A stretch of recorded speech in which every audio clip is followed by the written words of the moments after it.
Saudi আরব, পাকিস্তান ও তুরস্কের মধ্যে স্বাক্ষরিত প্রতিরক্ষা চুক্তিটি তুরস্কের 2 বছরের চেষ্টার ফসল।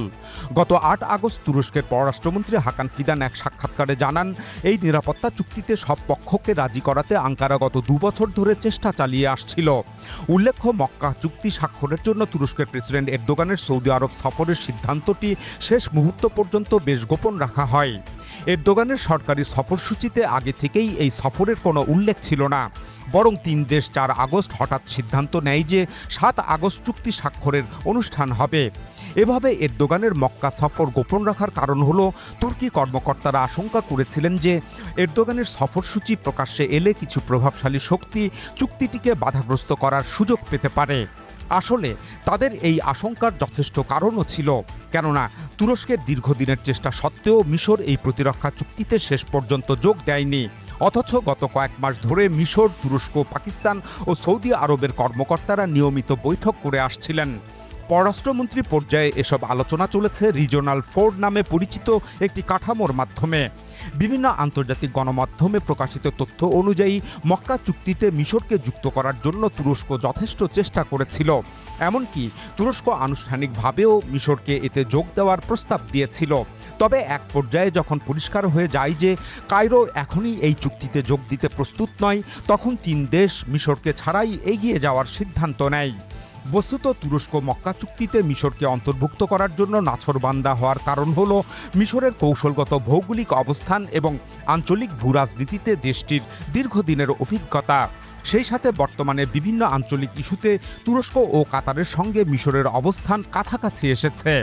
যেমন গাজা সংকট নিরসন থেকে শুরু করে আফ্রিকার বিভিন্ন সংঘাতময় পরিস্থিতি উত্তরণে এই 3 দেশ একই অবস্থানে এসেছে। তাই মক্কা চুক্তিতে মিশরকে অন্তর্ভুক্ত করার বিষয়ে তুরস্ক এখনও হাল ছাড়েনি। 8 আগস্ট ওই সাক্ষাৎকারে তুরস্কের পররাষ্ট্রমন্ত্রী হাকান ফিদান আশাবাদ ব্যক্ত করে বলেন, আমি মনে করি পরবর্তী পর্যায়ে মিশরও এই জোটের অংশ হবে। মক্কা চুক্তিতে মিশর যোগ না দিলেও আমরা এখানে এমনভাবে কাজ করছি যেন আমরা সবাই এই জোটের সদস্য। এসব দেশের সঙ্গে আমাদের সম্পর্কের ধরনই এমন। সামনের দিনগুলোতে কিছু কারিগরি বিষয় সমাধান হয়ে গেলে মক্কা চুক্তিতে মিশরের না থাকার কোনো কারণ থাকবে না। তাহলে এখন প্রশ্ন হলো, কি সেই কারিগরি সমস্যা যার কারণে মিশর মক্কা প্রতিরক্ষা চুক্তিতে যোগ দেওয়া থেকে বিরত থাকলো কিংবা বাদ পড়ল?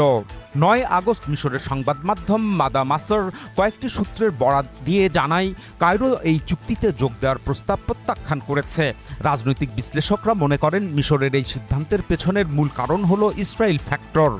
আসলে ইসরায়েলের সঙ্গে মিশরের সম্পর্ক বেশ সংবেদনশীল।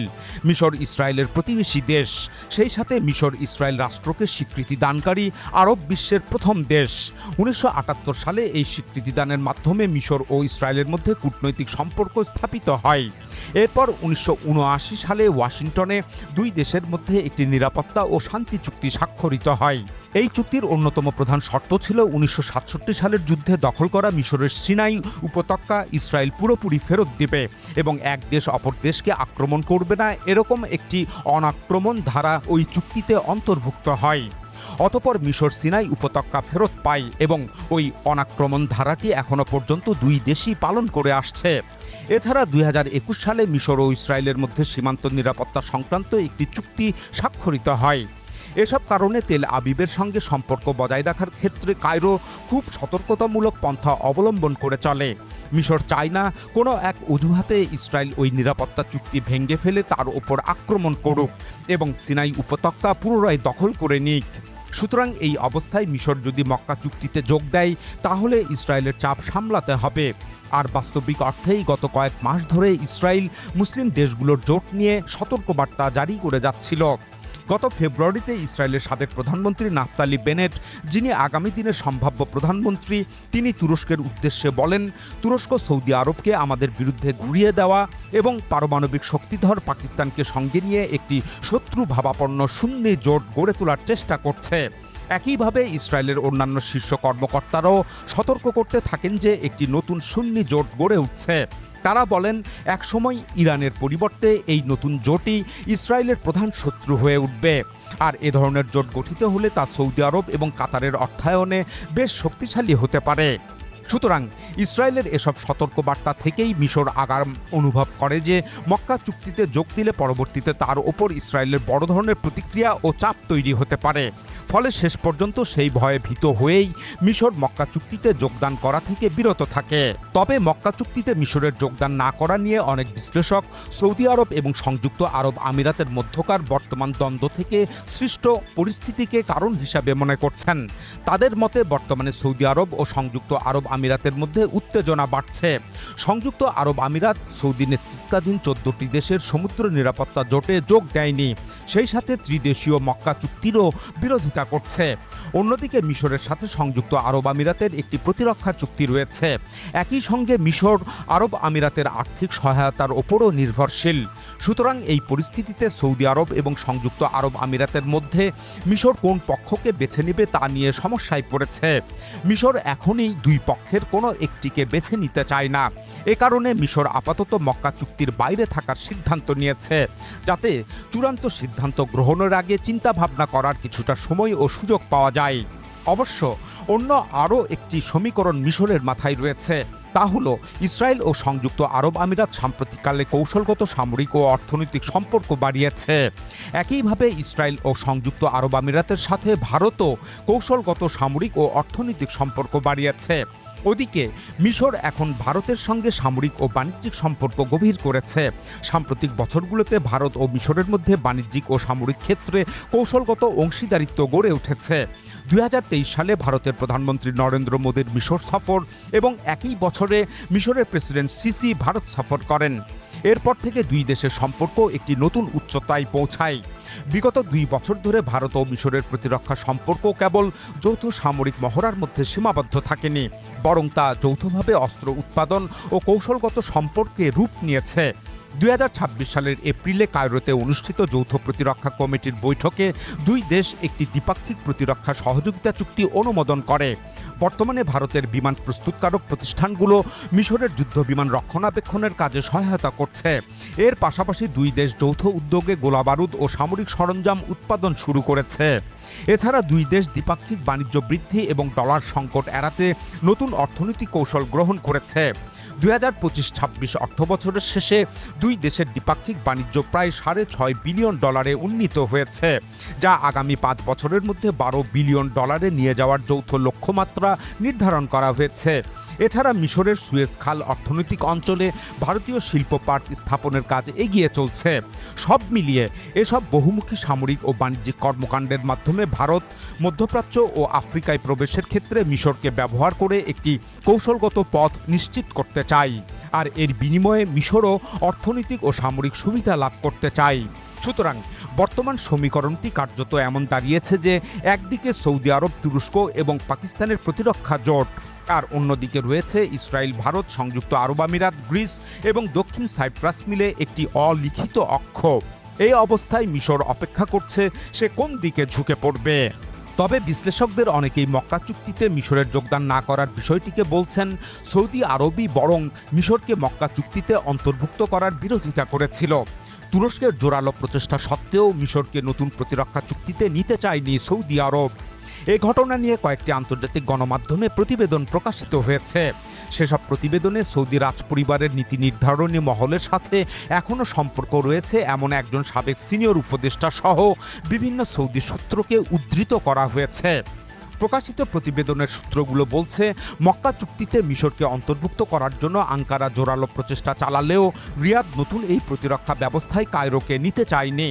সৌদি আরব চেয়েছে মিশর এই জোট থেকে বাদ থাকুক, অন্ততপক্ষে কিছুদিনের জন্য অবশ্যই বাদ থাকুক। বস্তুত মিশরকে এই চুক্তিতে নেওয়ার বিরোধিতা করার পেছনে রিয়াদ ও কায়রোর মধ্যে দীর্ঘদিন ধরে জমে থাকা অবিশ্বাসই মূল কারণ। 2013 সালে সামরিক অভ্যুত্থানের মাধ্যমে প্রেসিডেন্ট সিসি ক্ষমতা নেওয়ার পর সৌদি আরব তার সরকারের সবচেয়ে বড় আর্থিক সহায়তাকারী হয়ে ওঠে। মিশরের দুর্বল অর্থনীতি সামাল দিতে সে সময় সৌদি আরব প্রায় $25 বিলিয়ন ব্যয় করেছিল। কিন্তু পরবর্তীতে সৌদি আরব মনে করে গুরুত্বপূর্ণ নিরাপত্তা ইস্যুগুলোতে মিশর আর আগের মতো তাকে কৌশলগত সামরিক সহায়তা দিচ্ছে না। যেমন রিয়াদের ধারণা, ইয়েমেনের হুতিদের বিরুদ্ধে দীর্ঘ কয়েক বছরের অভিযানের সময় মিশর খুবই সীমিত এবং অবিশ্বস্ত ভূমিকা পালন করেছে। সৌদি আরব মনে করে সংযুক্ত আরব আমিরাতের সাথে মিশরের বিশেষ সম্পর্ক থাকার কারণেই ইয়েমেন অভিযানে মিশর তাকে যথেষ্ট সহযোগিতা করেনি। উল্লেখ্য, ইয়েমেন অভিযানে আরব আমিরাত প্রথমে সৌদি আরবের ঘনিষ্ঠ মিত্র ছিল, কিন্তু পরবর্তীতে ইয়েমেনকে বিচ্ছিন্ন করে দক্ষিণে পৃথক একটি রাষ্ট্র গঠন করার জন্য আরব আমিরাত ভিন্ন একটি সশস্ত্র গোষ্ঠীকে অস্ত্র সরবরাহ শুরু করে। কিন্তু আরব আমিরাত সমর্থিত ওই সশস্ত্র গোষ্ঠীকে সৌদি আরব তার জাতীয় নিরাপত্তা ও স্বার্থের জন্য হুমকি মনে করে। ফলে সংযুক্ত আরব আমিরাতের সাথে সৌদি আরবের তীব্র বিরোধ তৈরি হয়। এদিকে ইরানের বিরুদ্ধে যুক্তরাষ্ট্র ও ইসরায়েলের যুদ্ধের সময় মিশরের অবস্থান নিয়েও সৌদি আরবের সন্দেহ বাড়ে। কেননা ইরানের হামলার জবাবে মিশর গত মে মাসে সংযুক্ত আরব আমিরাতের আকাশ প্রতিরক্ষা ব্যবস্থা ও রাফায়েল যুদ্ধ বিমান মোতায়েন করেছিল। এর পাশাপাশি যুদ্ধের সময় প্রেসিডেন্ট সিসি সংযুক্ত আরব আমিরাতের প্রেসিডেন্ট মোহাম্মদ বিন জায়েদের সঙ্গে একাধিকবার দেখা করেন। কিন্তু সৌদি আরবের ক্ষেত্রে মিশর এ ধরনের কোনো পদক্ষেপ নেয়নি।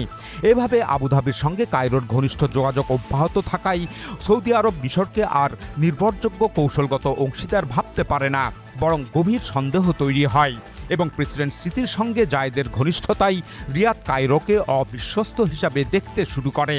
রিয়াদ মনে করে আবুধাবির প্রতি কায়রোর অতিরিক্ত অর্থনৈতিক নির্ভরশীলতা রয়েছে, তাই সৌদি আরব মিশরকে তার নির্ভরযোগ্য অংশীদার গণ্য করার পরিবর্তে তাকে আরব আমিরাতের অর্থনৈতিক সহায়তার উপর নির্ভরশীল একটি দেশ হিসাবে দেখতে থাকে। আর এভাবেই মিশরের প্রেসিডেন্ট সিসির উপর সৌদি আরবের হতাশা তৈরি হয়। সৌদি রাজপরিবারের ওই সাবেক সিনিয়র উপদেষ্টার মতে, মিশর বহু বছর ধরেই সৌদি আরব সহ যুক্তরাষ্ট্র এবং অন্যান্য পশ্চিমা দেশের আর্থিক সাহায্যের উপর নির্ভরশীল একটি দেশ। মিশর সবসময় আমাদের ওপর এবং যুক্তরাষ্ট্রের উপর আর্থিকভাবে নির্ভর করেছে, কিন্তু এর বিনিময়ে তারা খুব বেশি কিছু দেয়নি। তারা শুধু নিতেই থাকে আর নিতেই থাকে, বিনিময়ে কিছুই দেয় না। তাহলে এখন প্রশ্ন দাঁড়ায়, মক্কা চুক্তিতে মিশর নিজে থেকেই যোগ দেয়নি নাকি সৌদি আরব তাকে জোটে নেয়নি? অনেক তুর্কি বিশ্লেষকের মতে মক্কা চুক্তিতে যোগদানের জন্য তুরস্কের ধারাবাহিক প্রচেষ্টা এবং আনুষ্ঠানিক আহ্বান সত্ত্বেও মিশর তা প্রত্যাখ্যান করে। অর্থাৎ মিশর নিজে থেকেই যোগ দেয়নি, কারণ মিশর ইসরায়েল ও সংযুক্ত আরব আমিরাতের সঙ্গে নিরাপত্তা সম্পর্কের ভারসাম্য বজায় রাখতে চেয়েছে। এজন্য মিশর আপাতত মক্কা চুক্তিতে যোগ দেয়নি, তবে কারিগরি বাধাগুলো দূর হলে ভবিষ্যতে যোগ দেবে। কিন্তু সৌদি সূত্রগুলো এই বক্তব্যের সঙ্গে একমত নয়। তারা বলছেন মিশর নিজে থেকেই এই চুক্তি প্রত্যাখ্যান করেছে, বিষয়টি এমন নয়, বরং মিশর যোগদানে ইচ্ছুক ছিল, কিন্তু সৌদি আরব তাকে বাদ দিয়েছে। সৌদি রাজপরিবারের সাবেক ওই সিনিয়র উপদেষ্টা মন্তব্য করেন, কায়রো নিজেই এই চুক্তিতে যোগ দিতে চায়নি এমন দাবি করা হাস্যকর। তিনি বলেন, বাস্তবতা হলো সিসি এই চুক্তিতে যোগ দিতে আগ্রহীই ছিলেন, কারণ তিনি বরাবরের মতো এই চুক্তি থেকে আর্থিক সুবিধা নিতে চেয়েছিলেন। কিন্তু এখন সৌদি নীতি নির্ধারকদের মধ্যে প্রেসিডেন্ট সিসির আনুগত্য নিয়ে গুরুতর সন্দেহ রয়েছে। সৌদি নেতৃত্ব যেভাবে তুরস্ক এবং পাকিস্তানের নেতৃত্বকে বিশ্বাস করেন, মিশরের সিসিকে সেভাবে বিশ্বাসযোগ্য মনে করেন না। এদিকে অন্য সৌদি সূত্রগুলো বলছে, সামরিক সক্ষমতার দিক থেকে তুরস্ক ও পাকিস্তান এই জোটে মিশরের চেয়ে বেশি কিছু দিতে পারে। তুরস্কের প্রতিরক্ষা শিল্প দ্রুত উন্নত হচ্ছে, অন্যদিকে পাকিস্তানের অস্ত্র উৎপাদনের একটি প্রতিষ্ঠিত খাত রয়েছে। দেশটির বড় আকারের স্থায়ী সামরিক বাহিনীও রয়েছে। এর বিপরীতে মিশরের সেনাবাহিনী বেসামরিক ভোগ্যপণ্য উৎপাদনে বেশি ব্যস্ত। মিশর উন্নত সামরিক প্রযুক্তির ক্ষেত্রে তুরস্ক এবং পাকিস্তানের সমপর্যায়ের সক্ষমতা দেখাতে পারছে না। এমনকি মিশরের সশস্ত্র বাহিনীর যুদ্ধের প্রস্তুতি এবং কার্যকারিতা নিয়েও প্রশ্ন আছে।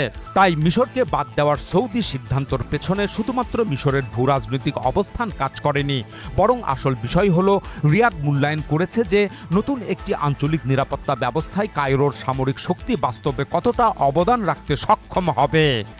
অর্থাৎ সৌদি আরব একটি বাস্তবধর্মী হিসাব নিকাশ করেছে।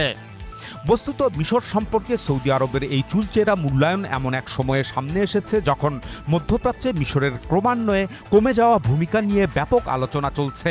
গত 10 আগস্ট গণমাধ্যম দ্য ইকোনমিস্ট জানায়, মিশর দীর্ঘদিন ধরে নিজেকে মধ্যপ্রাচ্যের আঞ্চলিক ব্যবস্থার অন্যতম প্রধান স্তম্ভ হিসাবে তুলে ধরলেও এখন দেশটি মধ্যস্থতাকারীর ভূমিকায় কিংবা সামরিক শক্তি বিবেচনায় এই উভয় ক্ষেত্রেই দূরে ছিটকে পড়েছে।